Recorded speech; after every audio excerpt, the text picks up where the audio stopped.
Mike knocked out the crooked boss with a single punch, searched through all his property, and prepared to take the money and run. He thought his plan was flawless, but as soon as he boarded the train, a policeman suddenly opened the carriage door. Mike was so scared he almost peed his pants, but luckily, the officer was just catching this train to take up his new post as sheriff in another town. After downing 3 bottles of vodka, the sheriff suddenly slurred, "You kinda look like a wanted criminal, you know?" Mike broke out in a cold sweat, but thankfully, the sheriff was just drunk talking. Soon after, still half drunk, the sheriff actually stepped outside the train to pee. Mike wanted to warn him, but the sheriff toppled straight down. The next morning, a squad of officers boarded the train for a routine check. Mike quickly put on the sheriff's uniform. Just like that, Mike not only walked off the train openly carrying the case of cash, but even decided to keep up the act, and head straight to the police station to assume office. As soon as he arrived at the station, the policewoman warmly welcomed Mike. His very first order as sheriff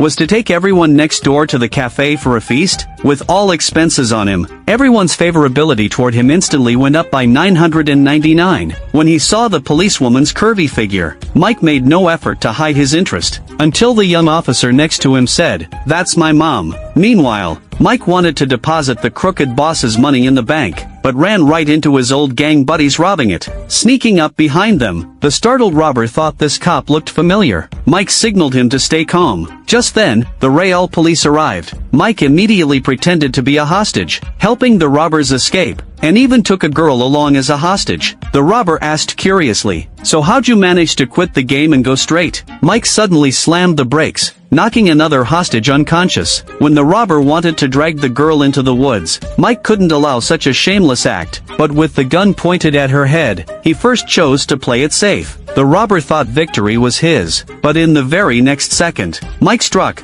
rescuing the hostage. The moment she ran off, Mike changed faces. 1 second he was the righteous sheriff, the next he was a hardened street man. He pulled out his gun, and emptied the entire magazine into the robber. Mike hoped this warning would make him keep his mouth shut. When he got back, Mike actually received a promotion notice, straight from major to colonel mayor.